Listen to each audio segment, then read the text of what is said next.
मेरे अजीज दोस्तों और बुजुर्गों, चौथी बात यह है कि आपको एक अच्छे और मुखलिस शख्स को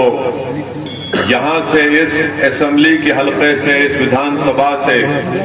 बहैसियत अपना विधायक बनाकर उत्तर प्रदेश की विधानसभा में भेजाना बहुत जरूरी है, क्योंकि न सिर्फ ये उतरौला बल्कि पूरे बलरामपुर जिले के लिए आपको एक काबिल, बेबाक और निडर विधायक की जरूरत है, जो उत्तर प्रदेश की विधानसभा को सिर्फ कामयाब होकर जाकर ना बैठे, बल्कि वो कामयाब होकर उत्तर प्रदेश की विधानसभा में जब उतरौला की जनता उसको भिजाएगी तो वो उतरौला विधानसभा के जो तकालीफ है, जो मसाइल हैं, उसका हल तलाश करे। आपकी तकालीफ को वो अपनी जबान से उत्तर प्रदेश की विधानसभा में उठाए, चाहे मुख्यमंत्री किसी का भी हो। उतरौला की जनता को ऐसे एमएलए और विधायक की रुकने असेंबली की जरूरत है जो इस विधानसभा को, जो यहां पर तरक्याती काम ठप होकर रह गए, उन काम को हल करवा सके। और मुझे ये कहने में कोई शर्मिंदगी नहीं है कि इस विधानसभा में उतरौला के असेंबली हलके में सबसे बड़ा मसला रोड का मसला है। यहां पर रोड है ही नहीं, और मैं तो चाहूंगा कि नरेंद्र मोदी और उत्तर प्रदेश के मुख्यमंत्री गाड़ी में सफर करें, लखनऊ से यहां तक आए,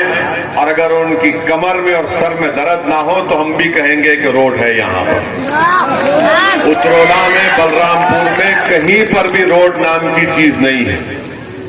रोड की सब जरूरत है। मैं आपसे वादा कर रहा हूं कि आप डॉक्टर अब्दुल मन्नान को कामयाब करिए, इंशाअल्लाह ताला हम इस अहम मसले को हल करेंगे। दूसरा, मैं उतरौला विधानसभा के उन किसानों से वादा कर रहा हूं जो गन्ने को उगाते हैं और बजाज चीनी मिल से उनको उनकी कीमत नहीं मिलती। आप डॉक्टर अब्दुल मन्नान को कामयाब करिए। 48 घंटे के अंदर ये विधायक उस चीनी मिल के सामने बैठकर उनका इलाज करवा के आपको अपनी कीमत दिलवाएगा। आप डॉक्टर अब्दुल मन्नान को यहां से अपना एमएलए विधायक बनाइए, तो जो पॉलिटेक्निक और आईटीआई कॉलेज की बिल्डिंग का काम बरसों से चल रहा है, और अगर यहां से आप डॉक्टर अब्दुल मन्नान को कामयाब नहीं करेंगे तो वो बिल्डिंग का काम सुबह क़यामत तक चलता रहेगा और मुकम्मल नहीं होगा। आप मंदलिस को कामयाब करिए, वो पॉलिटेक्निक और आईटीआई की बिल्डिंग का काम इंशाअल्लाह ताला डॉक्टर अब्दुल मन्नान आपके दुआओं से और आपकी ताईद और ताकत की बिना पर उसको मुकम्मल करवाएंगे। मैं आपसे इस बात का भी वादा कर रहा हूं कि बलरामपुर बल्कि उतरौला से यहां पर रेलवे लाइन नहीं है। बीजेपी ने वादा किया था कि उतरौला से बलरामपुर होते हुए बहराइच तक एक रेल की लाइन डाली जाएगी, मगर वो काम नहीं हुआ। मैं आपसे वादा करता हूं कि इंशाअल्लाह ताला पार्लियामेंट के इस सेशन में मैं या इम्तियाज जलील साहब इस बात को पार्लियामेंट में उठाएंगे कि उतरौला से एक रेलवे की लाइन का काम शुरू किया जाए। गैजनवा में यहां से रेलवे स्टेशन 28 किलोमीटर दूर है, और नहीं मालूम 5 साल में बीजेपी ने क्या किया। 6.5 साल में मोदी ने एक रेल की लाइन उतरौला से बहराइच तक नहीं डलवाई, मगर दिखाते हैं, वादा करते हैं, बड़े बड़ी हथेली में जन्नत दिखाते हैं। मेरे अजीज दोस्तों और बुजुर्गों, मैं आपसे वादा कर रहा हूं कि उतरौला में यहां पर अस्पताल की सब अच्छे और सच्चे विधायक को कामयाब करेंगे तो मुझे यकीन है कि डॉक्टर अब्दुल मन्नान पूरी मेहनत और जुस्तजू करके उतरौला में भी एक आलीशान गवर्नमेंट का अस्पताल यहां पर तामीर करवाएंगे। क्योंकि डॉक्टर साहब खुद एक डॉक्टर हैं और वो खुद इस बात से बखूबी वाकिफ हैं कि कैसे यहाँ पर खास तौर से गरीब आवाम को कितनी तकलीफ पहुंचती है जब उनके कोई अजीज व क़ारिब या फिर उनके भाई या बहन या उनके वालिद या वालदा बीमार होते हैं। मेरे अजीज दोस्तों और बुजुर्गों, मैं आपसे वादा कर रहा हूं कि डॉक्टर अब्दुल मन्नान साहब को आने वाले असेंबली के इलेक्शन में आप कामयाब करिए। जब यहां पर सैलाब का इतना बड़ा मसला आता है, पानी आ जाता है, कोई आवाज उठाने वाला नहीं है। मेरी आप तमाम से गुजारिश है कि इन अहम मसलों के ऊपर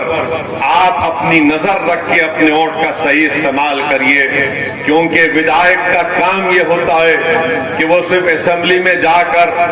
अंधा या गूंगा ना बन जाए, बल्कि अपनी आवाज को उठाए, अपने क्षेत्र के, अपने हल्के के, कॉन्स्टिट्यूंसी के लोगों की तकालीफ को उठाए। आपने बीजेपी को वोट तो दे दिया, 300 उनके एमएलए विधायक बनाए, रुकने असेंबली को मुंतखब किया, मगर वो सरकार जो उतरौला में यहां पर सबसे कम पढ़े लिखे लोग रहते हैं, लिटरेसी रेट ये एजुकेशनली बैकवर्ड जिला है और यहां पर मुसलमान सबसे कम पढ़े लिखे हैं। आप बताइए क्या आप अपना वोट का सही इस्तेमाल करेंगे या फिर आप उस झूठे और उन तमाम बकवास बातों में आकर हमको हमेशा खास तौर से मुसलमानों को ये कहा जाता है कि आप अपने वोट का सही इस्तेमाल करो। अब जब असेंबली का इलेक्शन करीब आ रहा है तो ये जो हमारे मुसलमानों के दरमियान में जो इन बड़ी बड़ी पार्टियों के दल्ले हैं वो आपके दरमियान में आकर मुसलमानों से शैतान जिस तरह एक इंसान के कान में खुसखुस करता है उस तरह आकर कहेंगे कि भाइयों ये इलेक्शन हमारी जिंदगी मौत का इलेक्शन है, अपने वोट का इस्तेमाल ओवैसी के हक में मत करो, वरना वोट का इस्तेमाल अगर ओवैसी के पार्टी के हक में करोगे तो वोट डिवाइड हो जाएगा। मैं उन तमाम लोगों से कह रहा हूं, तुम इब्लीस की तरह कानों में जाकर ये मत पढ़ो, बल्कि आओ हमसे बात करके बताओ हमको, हम तुमको दलील देंगे, दलाइल की बुनियाद पर हम इनको बता देंगे कि मुसलमानों के वोट की वजह से बीजेपी नहीं जीत रही है। बीजेपी अगर मुल्क में 2 मरतबा नरेंद्र मोदी भारत के प्रधानमंत्री बने हैं और उत्तर प्रदेश में अगर बीजेपी की सरकार बनी है और अगर उत्तर प्रदेश में 2014 में समाजवादी, बीएसपी, कांग्रेस नाकाम हुई और बीजेपी के 70 के करीब 2014 में उनके एमपी कामयाब हुए और 17 में समाजवादी और कांग्रेस ने मिलकर इलेक्शन लड़ा, तब भी 300 असेंबली सीट पर बीजेपी कामयाब हो गई। 19 का इलेक्शन आया पार्लियामेंट का 2019 का, तो समाजवादी और बीएसपी मिलकर लड़े, तब भी सिर्फ 15 लोकसभा की सीट पर कामयाबी हासिल करे। बाकी पार्लियामेंट की सांसद की सीटों पर बीजेपी कामयाब हो गई। मैं आपको बड़ी ईमानदारी से कह रहा हूं और पूरी जिम्मेदारी के साथ आपसे कह रहा हूं कि 2014 में भी भारत के मुसलमानों में सिर्फ 8% मुसलमानों ने बीजेपी को वोट दिया था और 2014 में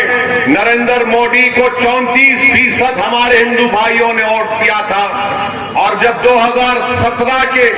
असेंबली के उत्तर प्रदेश के इंतखाबात आए तो 40% हमारे हिंदू भाइयों ने बीजेपी को वोट दिया। जब 2019 के पार्लियामेंट के इलेक्शन आए तो उत्तर प्रदेश में 75% हमारे हिंदू भाइयों ने बीजेपी को वोट दिया। 2019 में 75% मुसलमानों ने समाजवादी और बीएसपी को वोट दिया, तब भी उनके 15 जीते। मैं उतरौला के उन तमाम जिम्मेदारों से अर्ज कर रहा हूं, खासतौर से जहां पर जो सेकुलर जहन रखने वाले हमारे हिंदू भाई और बहन हैं, हमारे दलित और ओबीसी भाई और बहन हैं, हमारे मुसलमान हैं, मैं उनसे कह रहा हूं कि ये आदाद शुमार है, ये रिकॉर्ड मैं आपके सामने रख रहा हूं। फैसला आपको करना है। अपने वोट को जाया मत करो। याद रखो, अगर आप उतरौला से डॉक्टर अब्दुल मन्नान को कामयाब करेंगे तो यकीनन बातिल तूफानों में आप एक चिराग को रोशन करने के बराबर होगा।